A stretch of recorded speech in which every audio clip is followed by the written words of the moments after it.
Namo Myoho Renge Kyo. All right, part 4. Let's do this. Meditation, concentration, and insight. We're going to start part 4 off with the very next question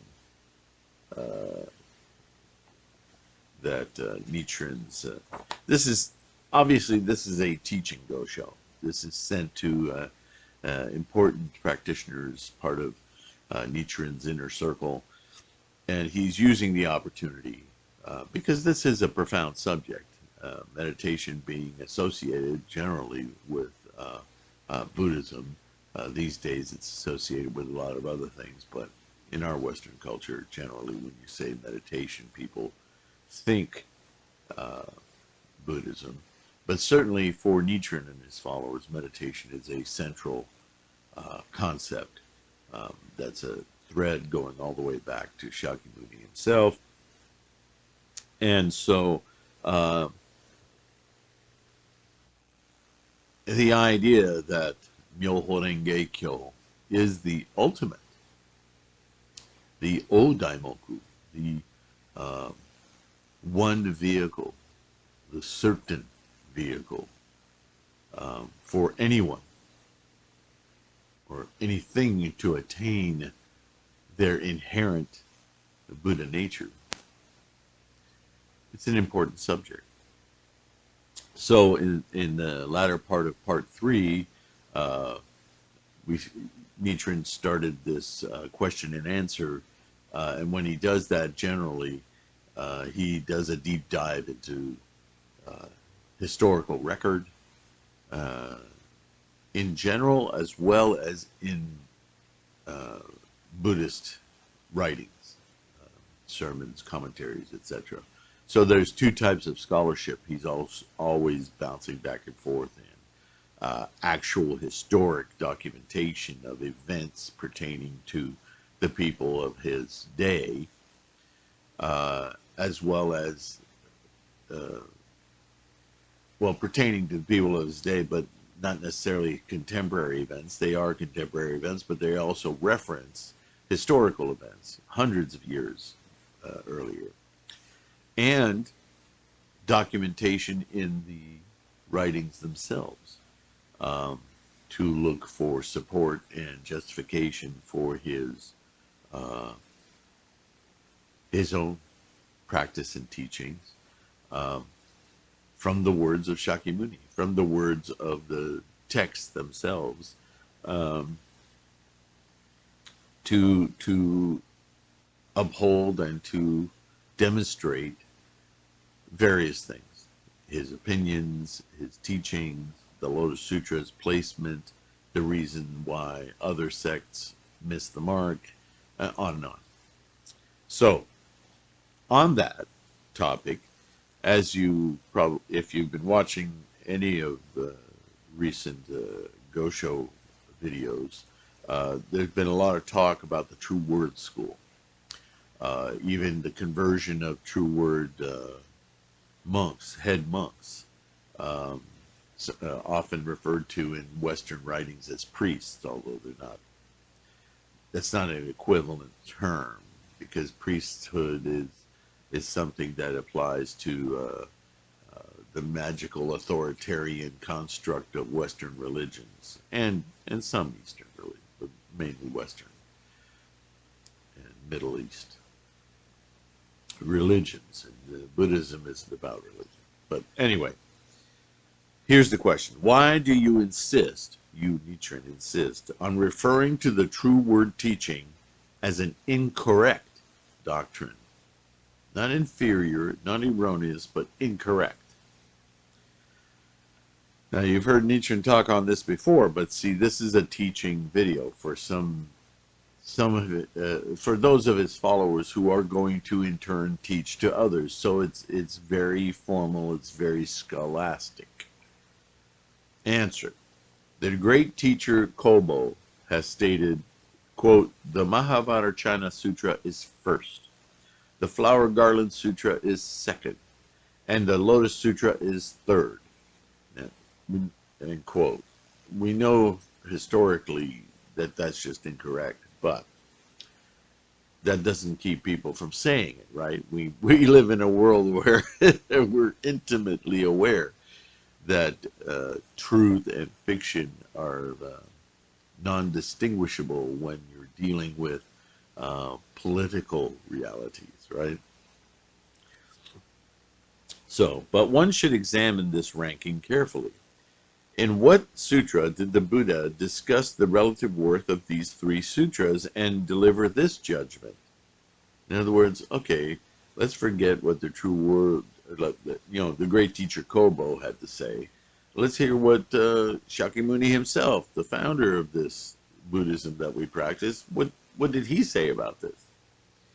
If there is in fact a sutra that declares that the Mahavajrayana Sutra ranks first, the flower garland second, and the lotus third, then we would accept that statement as true. Sounds like a courtroom right now, right?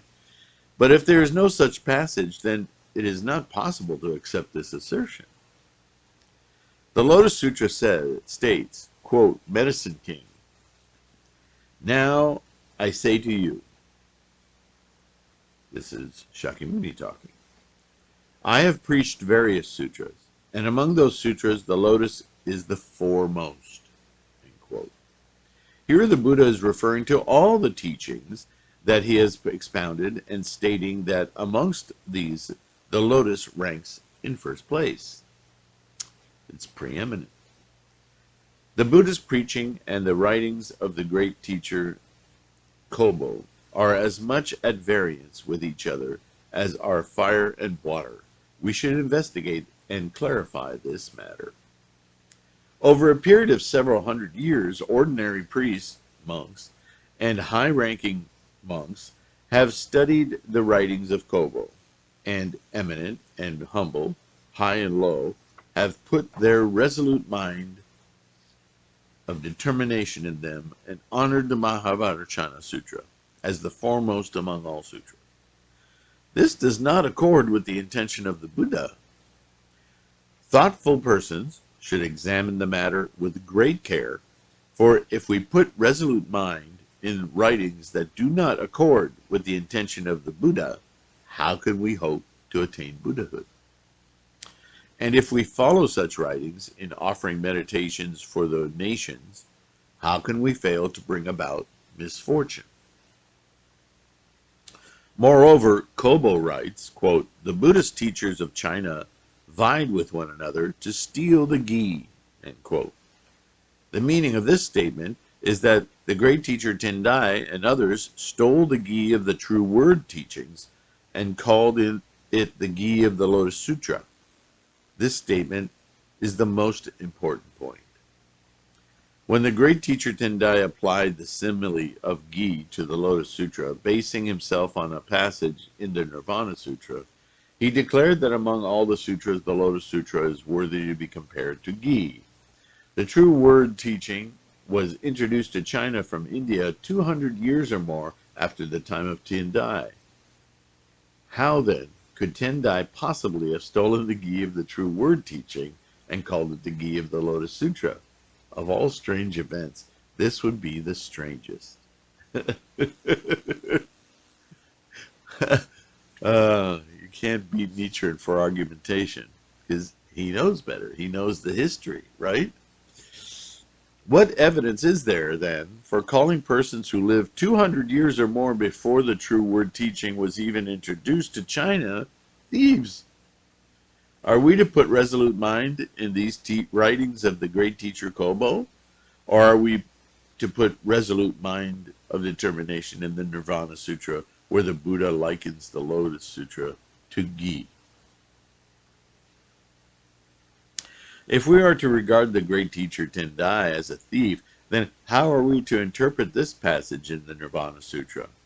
And if we accept the passage in the Nirvana Sutra as reliable and conclude that the writings of Kobo are incorrect, then what are we to think of people who put resolute mind in such erroneous teachings? All I can say is that one should compare the writings of the great teacher Kobo and the pronouncements of the Buddha, and then put one's resolute mind of determination in the one that proves to be correct. And how would you measure correctness in the Buddha's own teachings? Maybe what the Buddha said would be correct, and to say otherwise would be incorrect. Question. I'm still in doubt, stubborn fellow. The Mahavajracana Sutra represents the teaching expounded by the Thus Come One Mahavajracana. Again, a reminder that Thus Come One Mahavajracana is a mental exercise, a mental projection of Shakyamunis as a teaching tool. And if that's so, then to use the teaching expounded by Shakyamuni Buddha to attempt to controvert the teaching expounded by the Thus Come One Mahavajracana is surely not at all in accord with reason, is it? So Shakyamuni makes up a character to explore an aspect of the Dharma, and this guy says, well, then that's more important than Shakyamuni. I mean, he made it up, so what he made up is far more authoritative than he is. How would your life be going right now if you lived by your dreams? I mean, the personages, the events that you create during the night to explore realms of whatever in your dreams, and you woke up and you said, I'm going to do that because that's more important than what I experience in my conscious life. I don't know. I think the first time you try to fly, you probably get a really rude awakening of sorts. Answer. Who were the parents of the Thus Come One Mahavajracana? Just let's get right to the point, shall we? And in what country did he appear when he expounded the Mahavajracana Sutra? Oh, right, he didn't. That was Shakyamuni. Even if he had simply appeared in the world without parents, then in what sutra is it mentioned that such a Buddha would appear in the world to expound his teaching during the 5,670 million years between the passing of Shakyamuni Buddha and the appearance of Maitreya, the compassionate honored one? If there are no passages of proof, then who would put resolute mind in such an assertion? I think he just insulted its questioner. The true word doctrines are full of mistaken assertions of this kind, which is why I spoke of them as erroneous teachings. The list of errors is all but inexhaustible. I have done no more than give one or two examples. In addition to the true word, the authorities rely on the Zen and Nembutsu schools. These doctrines all represent provisional teachings of the type set forth before the truth had been fully revealed. They are not the tenets that lead to the attainment of Buddhahood, but rather will create karma that condemns one to the hell of incessant suffering. In other words, you'll never get there. Persons who practice them are guilty of slandering the law, so how could their meditations possibly be answered? They may as well be chanting broomstick. Their expectation has some value, but it's based on completely erroneous and incorrect teaching. So how can it possibly lead to actual enlightenment? It's really quite simple. One who is a ruler of a nation has become so because in the past he upheld the correct teaching and served the Buddha. It is through the calculations of the heavenly kings, Brahma and Shakra, the gods of the sun and moon, the four heavenly kings, and others, that all rulers, great and small, succeed in acquiring their districts and domains. Thus the sutra says, quote, now when I use the 5 types of vision to clearly perceive the 3 existences, I see that in their past existences, all the rulers served 500 Buddhas, and that is the reason that they were able to become emperors and sovereigns, end quote. Now, statements like that, when I first read them in Buddhism, made me, oh God, here we go with the magic again. But after a while, I began to understand that statements like these were about karmic baggage. It wasn't until actually I fully understood or I grasped the idea that when a human being is born, there are three entities involved. And that goes against everything we've been exposed to culturally all over the world. We have this, even if you're scientific, and okay, you got an egg and you fertilize it with a sperm and that makes baby. There's a certain amount of magic involved in that statement. And we don't see it that way because we hear it our whole lifetime. But the sperm and the egg are an actual thing we can see, quantize, explore, measure, science, right? But where it becomes magic is that somehow these two things constitute a third thing, a new thing, a thing that has parts of the one and parts of the other and creates a third thing. It doesn't just, it's not a magic trick, folks. You don't just reach into a hat and have baby. That egg has a history. It has a karmic history. It is built of energies that reach far beyond the lifetime of the carrier of the egg. The sperm reaches far beyond the lifetime of the carrier of that sperm. I know this is where it may sound magical, but if you understand the way energy works and how we're all products of it in innumerable combinations, then we are just vessels through which those sperm and eggs appear, manifest. Then, though we have an intimate personal relationship with the creation of those sperm and cells, what manifests of their combination and their selective combination to manifest a third thing that has its own characteristics beyond the characteristics it's, quote, inherits from the two purveyors. That third thing isn't simply just a combination of sperm and egg. There is something else. Look at the DNA, the molecular makeup of that third thing.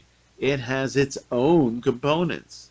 They didn't just arise from magic puff. They're in the scientists now are calling it the bulk. We used to call it the ether. Now we have all kinds of names for it. But the same energies that generate Mary and generate Paul combine to make and generate Ethan. But Ethan isn't just Mary and Paul. Ethan is Mary and Paul and Ethan. He's a third component that is now enabled to manifest itself within the parameters that Mary and Paul present. There are three entities there. So why did I get into that? When Buddhism, when texts talk like this, and this is ancient language, and they talk about the 5 types of vision to clearly perceive the 3 existences. I see that their past existences, all the rulers served 500 Buddhas, and this is the reason that they're able to become emperors and sovereigns today, is because he understands that that third entity has its own history, and that history, that energy, combinatory existence, has certain karma, has certain wills, it has certain tendencies and conditions, as Vasubandhu would say. And those tendencies and conditions have been there long before Ethan was produced. And so Ethan, in a way, is just a vehicle to manifest those energies. Now, as a living, breathing human in samsara, we can influence those energies and we can turn them to crap or we can turn them to fulfillment. But those energies were there before Ethan became Ethan. So how do you talk about that? Because even my, earthly example with words, though it may give you some insight or opportunity for insight, it doesn't fully communicate this unless you do some research and some study and then figure it out in your own way, right? So this was the method of talking about that thousands of years ago. Now you gain an insight into how to read this sometimes magical. It's only magical sounding because you don't know what it means. It's like anything. We've been like that since we discovered fire, right? That was magical as hell when we first discovered it. And then we figured out how to repeat it. And then we figured out how to use it. And now lighting a match isn't something magical at all. It's just, it's useful. Right? So, hope I made my point there. But if one turns one's back on the Lotus Sutra and follows the erroneous teachers of the word, Zen, and the Butsu school, then although one may carry out all kinds of good deeds, these will never accord with the will of the Buddha and will go against the intention of the gods. One should give careful, very careful thought to this matter. It is a rare thing to be born a human being, and if, having been born as such, you do not do your best to distinguish between correct doctrine and incorrect, so that the future you may attain Buddhahood, then you are certainly not fulfilling your true worth as a human being. So this is interesting. This is, again, a reflection of the initial goals of Shakyamuni, Siddhartha, before he became Shakyamuni. In that Buddhism is a way, a method of living well this lifetime. This is what all of this is about. Remember, ending suffering. Birth, sickness, old age, and death. That's what this is all about. Living this life well. Not going to some special place when you're done suffering here. That's religion's domain. That's magical thinking. This is very pragmatic, earthbound methodology to make your life as valuable an experience as you can possibly have. That's what Buddhism's about. Moreover, after the great teacher Jikaku had visited China, he turned against the doctrines of his original teachers and the great teacher Dengyo, and worked to spread the true word doctrines on Mount Hiei. In order to do so, he offered up meditations and claimed that as a result, he had had a dream in which he shot an arrow at the sun and caused the sun to roll over and over. For more than 400 years now, the people have all looked upon this as an auspicious dream. But in a country such as Japan, it is in fact a dream of particularly ill omen. King Chao of the Yin dynasty shot an arrow at the sun, and as a result, he perished. Even though this dream is a matter associated with the reincarnation of a Buddha, you should ponder it very carefully. In response to your questions, what I have touched on here is like a mere hair from the hides of 9 head of cattle. And that concludes that Gosho. And we will start reviewing a collection I've made of Gosho in my 3rd book collection. As I go through these, I'm trying to correct typos and language, verbiage to make these books more helpful for your study. So I hope this was a pretty meaty Gosho, although not as long as some that we've, not an actual treatise type Gosho, but still a very important teaching on a very important question. that we as Buddhist practitioners have. So, as a means of sign off, as I usually say, I offer you great appreciation and thanks for your participation in watching these videos, listening to these podcasts. Um, again, a plea to support our Sangha on patreon.com/TLK or subscribe to videos on cocoscope.com/TLK. Or simply go on my website, threefoldlotus.com, and find a button on some of those pages, or on all of them, where you can donate financially to help support this effort, and in so doing, our Sangha. Um, or just keep watching, listening, grow your practice. That's what we're here for. So thank you immensely for participating. Namo Myoho Renge Kyo. Have a great day.